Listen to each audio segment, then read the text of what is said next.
Hello friends, मैं उदय। आप सभी का स्वागत है आपके अपने YouTube channel English by Uday sir पर। गाइस, काफी इंपॉर्टेंट क्लास होने जा रही है। बड़े ही फेमस इंडियन ऑथर ए के रामानुजन और उनकी जो शानदार पोयम है, आपके एलटी ग्रेड के सिलेबस में भी है, ओबिचुरी। इससे रिलेटेड हम लोग एमसीक्यूज डिस्कस करने जा रहे हैं। और जैसा मैंने आप लोगों से वादा किया था कि जो भी इंपॉर्टेंट ऑथर्स हैं, राइट, जो भी उनके वर्क्स हैं, उनसे रिलेटेड मैं एमसीक्यूज डिस्कस करूंगा, जो आपके अपकमिंग एग्जाम्स के लिए बहुत इंपॉर्टेंट होने वाला है। तो जितने भी बच्चे एलटी ग्रेड की प्रिपरेशन कर रहे हैं, सभी के लिए बड़ी इंपॉर्टेंट क्लास होने वाली है। तो चैनल को गाइस सब्सक्राइब कर दें, सेशन को शेयर कर दें और लाइक करना ना भूलें। तो चलिए स्टार्ट करते हैं। इंपॉर्टेंट एमसीक्यूज में लेके आया हूं, वीडियो को बेटा लास्ट तक देखिएगा। सारे क्वेश्चन बिल्कुल सेलेक्टेड हैं और आपके एग्जाम के लिए बड़े इंपॉर्टेंट है। तो पहला क्वेश्चन देखें, आपकी स्क्रीन पर आ चुका है।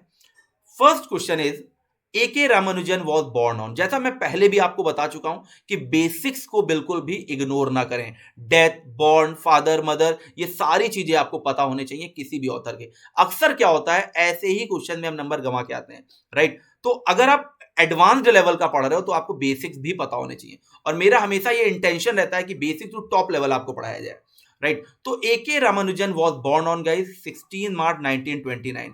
और इसी समय मैं आपको बता दे रहा हूं इनके डेथ का ईयर। तो याद रखिएगा, इनके डेथ का जो ईयर है guys 13 July 1993 is the right answer.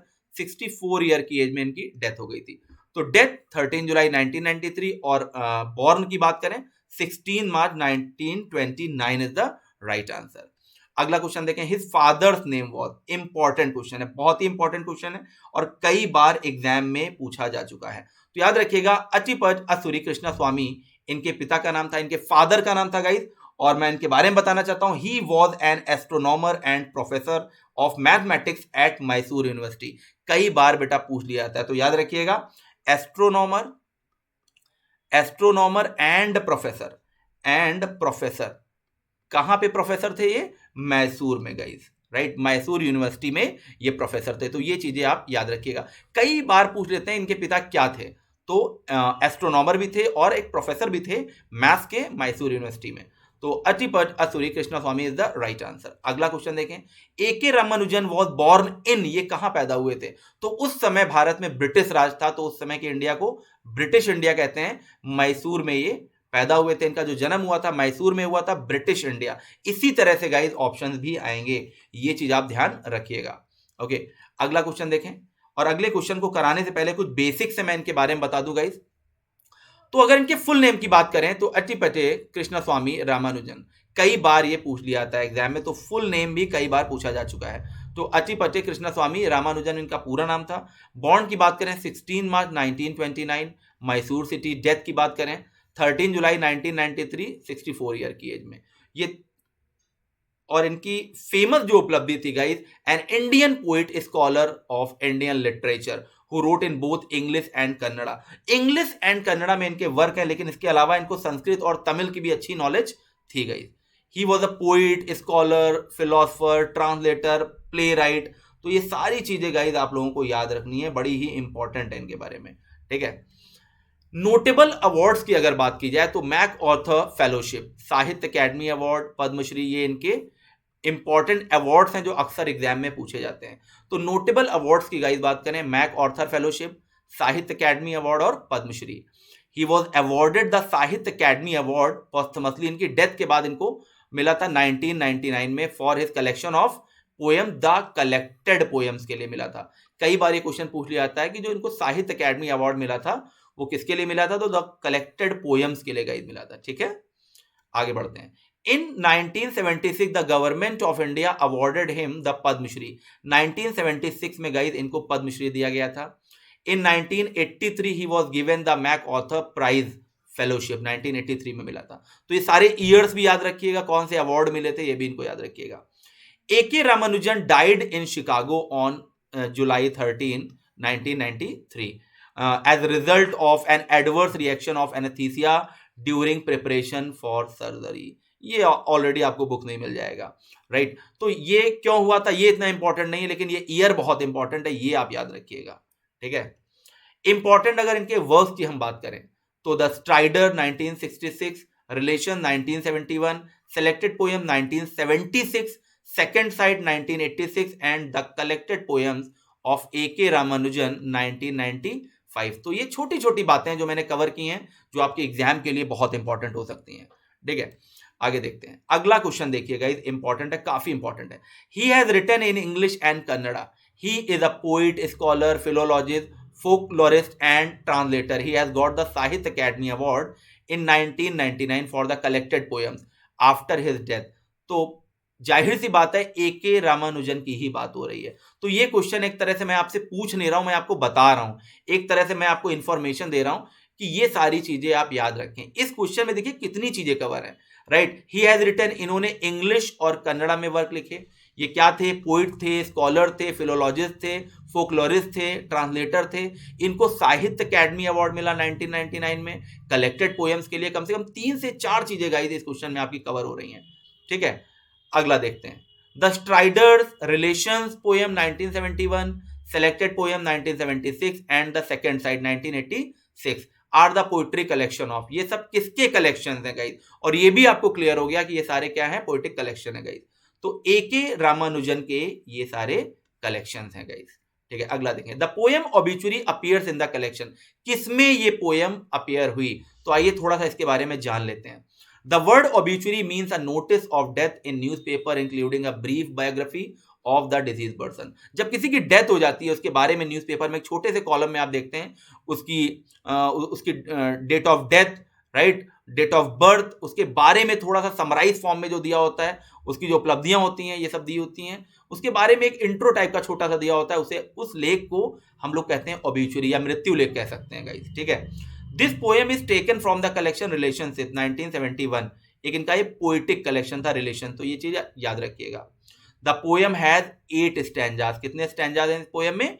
8 stanzas है गाइस, ये भी चीज याद रखिएगा। सारे इंपॉर्टेंट फैक्ट्स हैं, तो बिल्कुल भी मैं आपका टाइम नहीं वेस्ट करना चाह रहा हूं, क्योंकि ये डिटेल्ड फॉर्म में ऑलरेडी मैं पढ़ा चुका हूं, तो आपको सारी चीजें क्लियर हो रही होंगी। ठीक है, अगला क्वेश्चन देखें।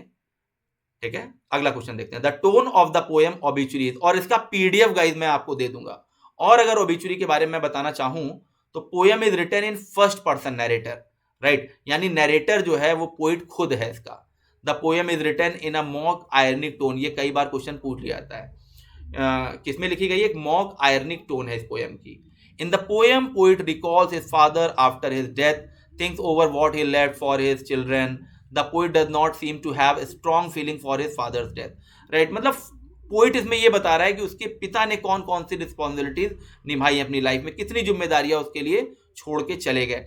तो कुल मिलाकर पोइट बहुत ज्यादा सेटिस्फाइड नहीं है अपने पिता से। वो बताता है कि कितनी रिस्पॉन्सिबिलिटीज वो उसके लिए छोड़कर चले गए। ये पोएम में यही बताया गया गाइस। ठीक है, the tone of poem obituaries, इसीलिए मैंने अभी पीछे आपको डिस्कस करा दिया ताकि कोई दिक्कत ना हो। आ मॉक आयरनिक टोन, राइट, इसीलिए मैंने कुछ चीजें आपको डिस्क्रिप्टिव फॉर्म में भी दे दी हैं, ताकि जब आप एमसीक्यूज कर रहे हो, एमसीक्यूज स्टडी कर रहे हो, उस समय वो सारी चीजें आपके सामने रहें, तो एक बेहतर आप नोट्स अपने प्रिपेयर कर सकते हैं। आ मॉक आयरनिक टोन। ओके, अगला क्वेश्चन देखते हैं। Who is the narrator of obituary? तो बट ऑब्वियस सी बात है, द सन। सन कौन है? पोइट खुद है, A.K. रामानुजन खुद हैं। तो चाहे आप सन कह लें, कई जगह पे आपको ऑथर या पोइट हिमसेल्फ लिखा मिल जाएगा, तो A will be the right answer. वही नरेटर है, फर्स्ट पर्सन में गाइस। ठीक है, which paper mentioned in the poem? किस पेपर को इस पोएम में मेंशन किया गया है जिसमें वो अपने पिता की ऑबिचुरी को ढूंढता है, उनका लेख ढूंढता है, राइट। तो Madras newspaper is the right answer. Madras newspaper की चर्चा हुई है इस पोएम में गाइस। अगला देखें। And his death by in the fruit market. तो यहां पर देखिए, ये इस पोएम की एक लाइन है। वो कह रहे हैं कि और उनकी डेथ हो गई थी फ्रूट मार्केट में। किस वजह से? हार्ट फेल्योर की वजह से उनकी डेथ हो गई थी।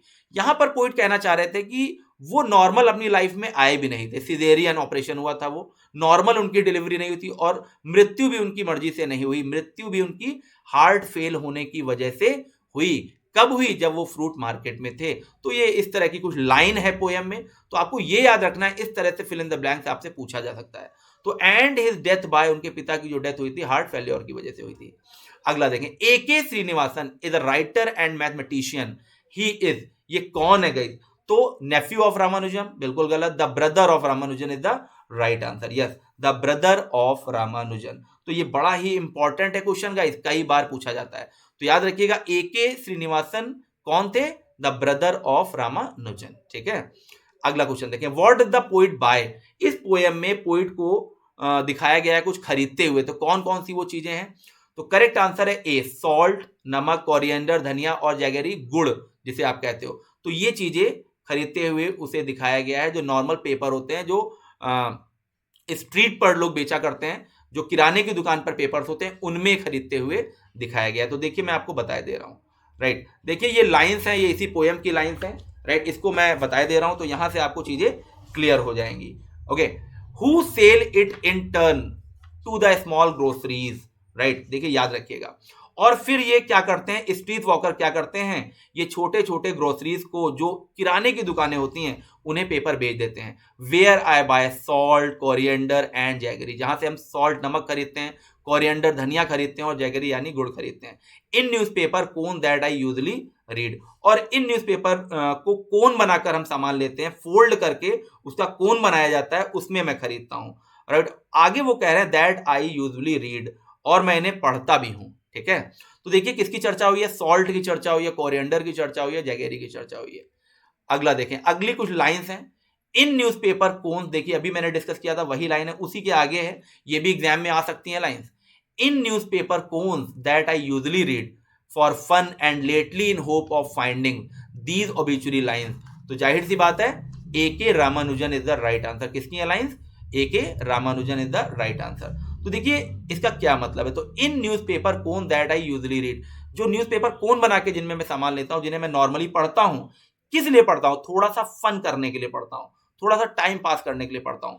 और हाल ही में, and lately in hope of finding these obituary lines, और हाल ही में मैंने इसे क्यों पढ़ना स्टार्ट किया है, ताकि मुझे ये ओबिचुरी लाइंस, जो शोक संदेश लिखा हुआ था, वो मिल सके।